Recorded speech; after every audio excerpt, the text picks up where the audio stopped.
저는 예원 예고를 나왔고 그래서 이미 초등학교 때부터 미술을 시작을 했어요.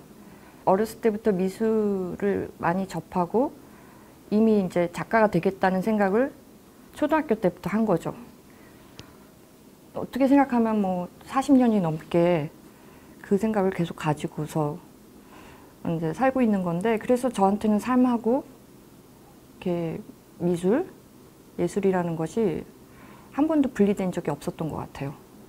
지금도 기억에 남는 거는 초등학교 6학년 때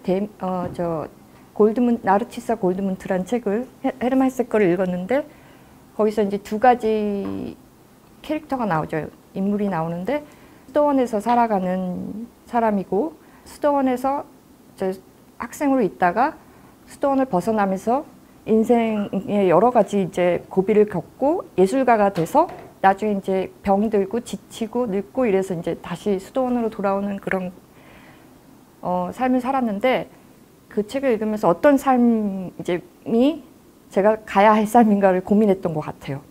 한 가지를 되게 이렇게 추구하면서 가는 삶도 매력적인 것 같고 약간 방탕스러운 것 같지만, 이렇게 삶의 여러 가지를 겪으면서 사는 삶도 되게 매력적인 것 같고, 그때부터 나는 예술가가 돼야겠다 생각을 했던 것 같아요.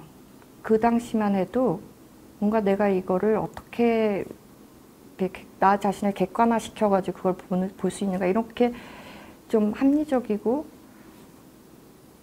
이성적인 방법을 찾기보다는 감정적으로 이제 이렇게 스스로 좀 보호 장벽을 쳤던 것 같아요. 그래서 거대 서사를 믿지를 않았어요. 어떤 그런 거대 서사라는 것에 대해서 불신이 있었어요. 그렇기 때문에 오히려 더 개인적인 것에 대해서 천착을 하게 됐고, 상당히 이제 찾아보면 당시에 뭐 이렇게 실존주의적 사상? 책도 그런 걸 많이 봤어요. 뭐 프랑스 작가들 뭐 까미라던가 뭐 그렇죠. 그르니에라던가 뭐 그런 실존주의는 어떻게 보면 개인적인 이제 유닛으로 시작을 하잖아요.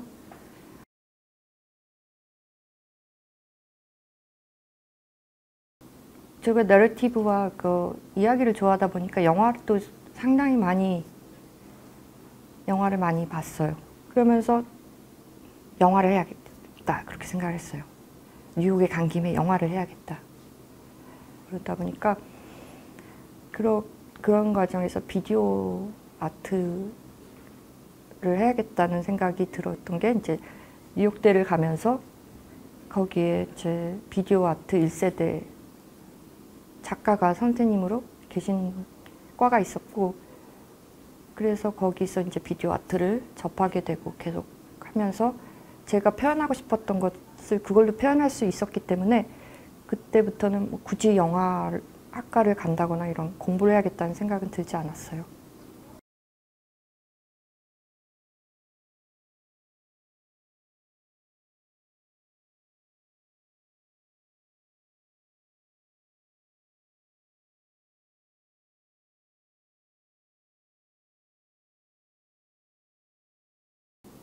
한 가지는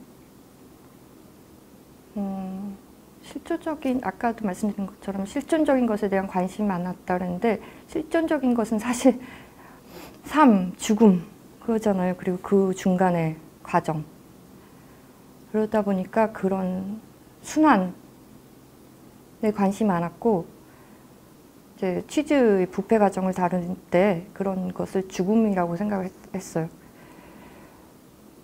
그렇게 삶의 순환이란 거는 결국 시간을 이야기하는 거잖아요. 두 번째로 또 왜 시간을 다뤘느냐 하면,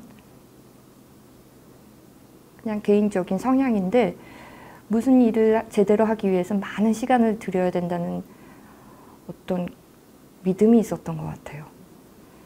그래서 작업을 할 때도 굉장히 오랫동안 작업을 하고, 아주 짧은 작업이지만 뭐 이제 그 온디얼스 같은 땅에서 이런 것도 시간이 2분 30초인가 3분인가 그랬지만 그거를 만들어내는 그 시간은 굉장히 오래 걸렸어요.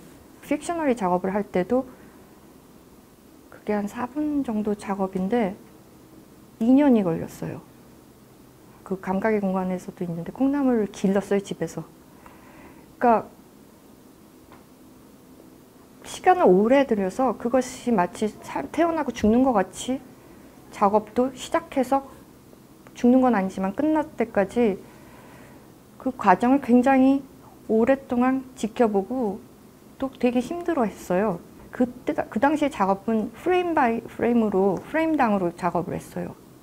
이렇게 2분 30초, 3분 이런 작업을 할 때는 2분 30초라 해서 2분 30초 이렇게 작업을 이렇게 빨리 하는 게 아니라 첫 번째 프레임 보고 두 번째 프레임 보고 이런 식으로. 그러니까 그게 엄청난 프레임이잖아요. 다 합치면 그 모든 프레임을 다 봤어요. 그러니까 되게 힘든 작업이죠. 그런데 그런 것이 작업이라고 하는 과정이라고 생각을 했던 것 같아요. 그렇게 뭔가 모든 걸 다 쏟아야 육체적으로도 견딜 수 없는 정도의 상태가 돼서 탈진이 되면 그러면 내가 뭔가 최선을 다한다는 느낌? 그리고 뭔가 이렇게 처음부터 끝까지 거기에 완전히 몰입했다는 느낌? 그래서 그런 식의 작업을 했던 것 같아요. 예. 그래서 이제 클로즈업을 많이 그러다 보니까 이제 되게 가깝게 미시적인 시각을 갖고 있고 바깥 세상은 너무 크고 제가 어떻게 할 수도 없고 잘 모르겠고 믿을 수도 없고 거대한 서사들은 상관이 없는 것 같고 제가 통제할 수 있거나 제가 알 수 있는 거는 굉장히 작은 그런 제 앞에 있는 가장 작은 그런 세상이라던가 저 자신이라던가 제가 느끼는 감각이라던가 그런 것들이었겠죠. 그 감각이 시각을 통한 거라던가 촉각 아니면 미각, 후각 이런 거겠죠.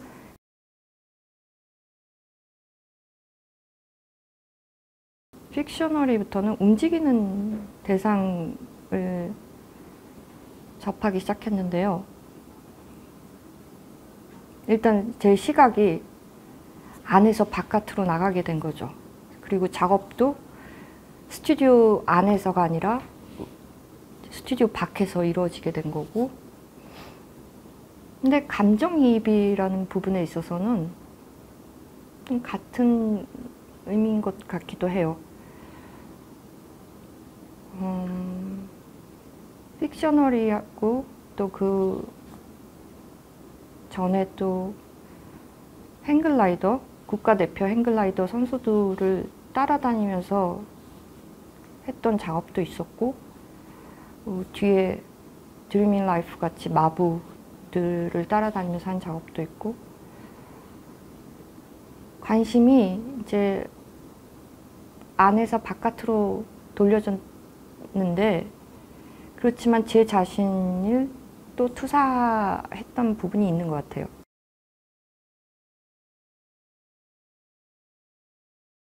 People would be annoyed to be bothered by strangers with an endless list of unnecessary. Was in the city.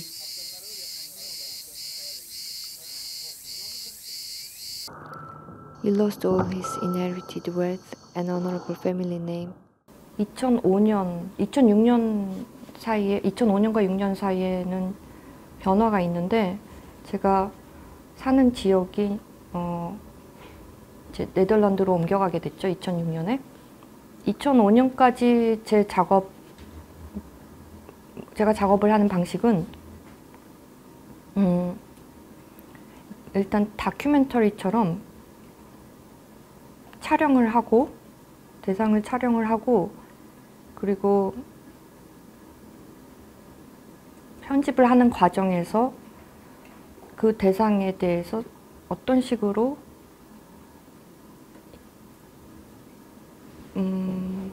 이야기를 해야 될 것인가를 결정을 했다면 그런 방식에서 좀 한계를 느꼈던 것 같아요. 대부분의 다큐멘터리 제작하시는 분들이 가졌던 어려움일 수도 있을 것 같은데, 뭐 이게 범죄 고발도 아니고, 대상을 섭외하고 그 사람들에게서 인터뷰나 이런 걸 통해서 이야기를 하다 보면 관계가 형성이 되게 되고, 그 관계 속에서 윤리적인 책임을 느끼게 됐고, 그 대상을 어떤 식으로 바라봐야 될까, 그리고 인물을 통해서 드러내고자 하는 어떤 이야기가 있다면 그 이야기를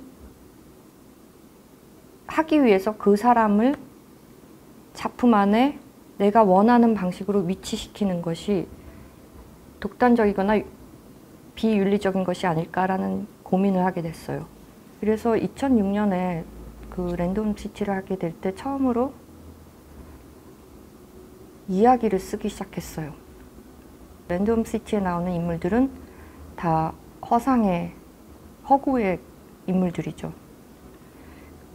그 중에 한 명만 예외적으로 실제 존재하는 인물인데, 그 터키의 한 섬에서 마사지를 해서 하루 벌고 하루 먹고 살면서 자기 스스로 자기 자급자족적인 삶을 살아나길 원하는 독일 여성인 경우는 실제로 제가 그곳에 가서 만나서 취재라기보다 이제 촬영을 제안했고 거기에 동의해서 하게 된 경우고,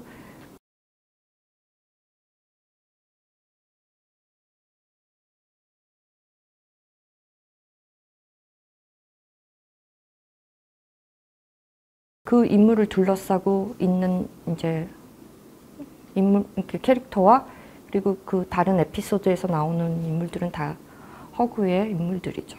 근데 제가 최근에 알게 된 게, 제가 이데올로기에 의해서 굉장히 세상을 보고 판단하고 그것에 어떻게 보면 제한되어 왔다는 것을 지금 하고 있는 작업을 시작할 때 그걸 알게 됐어요. 초콜릿 헤드 작품을 할 때만 해도 그건 예술계의 제도에 관한 거고, 예술계 안에 권력을 다루고 있는 건데, 이것저것을 여행하거나 아니면 예술가로서 활동을 할 때 예술 제도의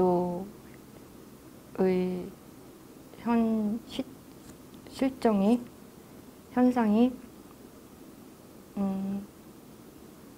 가장 두드러지는 게 그 권력 관계였어요. 근데 그건 예술 안에서뿐만 아니라 인간이 만든 모든 제도, 그 제도가 지금 현 시대에 어떤 식으로 이루어지고 있는가와 같이 가고 있는 거죠. 그렇죠? 예술계 안에서도 문화 권력이라는 것에 대해서 많이 시선이 가게 됐어요. 사실 이제 처음 그 초콜릿 헤드의 그 인물은 기획자죠. 큐레이터. 어떤 이제 기획자가 있는데 그 기획자가 권력을 갖고 있는데 그 권력은 어디에서 오는가? 그랬을 때 사실 주변에 있는 사람에 의해서 그 권력이 형성이 되는 거죠. 그리고 그 권력이 그 권력에 이제 잘 보이기 위해서 아첨을 한다던가, 또는 뭔가 이제 그 호의적인 그런 관계가 이제 형성이 되는 거죠. 그 신흥국이나 아니면은 이미 이제 예술 쪽에서 선진화돼 있던 국가나 어딜 가도 비슷한 모습이에요. 그 비율만 차이가 있을 뿐이지 목격되는 부분은 마찬가지예요. 그런 것을 이제 표현을 할 때 초콜릿을 사용해서 초콜릿으로 그 두상을 만들고 퍼포머들이 그 두상을 가지고 행위하는 건데, 그때도 어떻게 해달라고 얘기하지는 않았어요. 그러다 보니까 작업을 하면서 자기들끼리 어떤 그런 경쟁 의식이 생겨서 어떤 사람은 더 과한 행동을 하게 되고, 그런 경쟁을 못 견뎌하는 사람은 뒤로 물러나 있고, 그것으로 좋겠다고 생각을 했어요. 그거는 이제 그리고 편집을 할 때 그거를 뒤로 돌려서 이 사람들이 처음에는 뭐 그 초콜릿을 할 거나 애무를 하거나 애정을 보이다가 나중에 이제 점점 과격해지면서 이걸 이제 파괴하기까지 하는데 이걸 이제 이렇게 시간을 리버스를 시켜서 오히려 이 사람들이 점점 이것을 권력이란 것을 만들어가고 있는 듯한 효과를 주게 되죠, 나중에. 그러면서 그것으로 됐다라는 생각이 들 정도로 굉장히 마음에 드는 그런 작품이 작업으로서 끝난 것 같아요.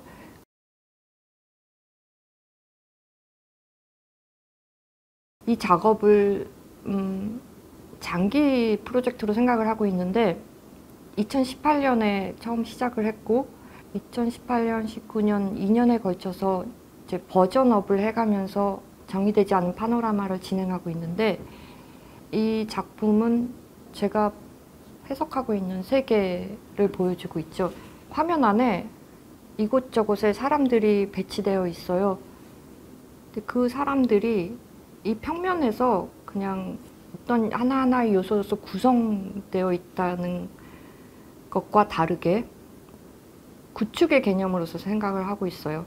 구축이란 말이 나오는 건 컨스트럭티비즘, 러시아 아방가르드 중에 구축주의가 있는데 이거는 순수하게 어떤 이미지의 요소들, 점선 면과 같은 것들을 사용해서 이미지를 만들어냈다는 것이 아니라 현실 세계의 리얼리티를 어떤 식으로 추상화시켜서 점선면으로서 구축하는 거의 의미예요.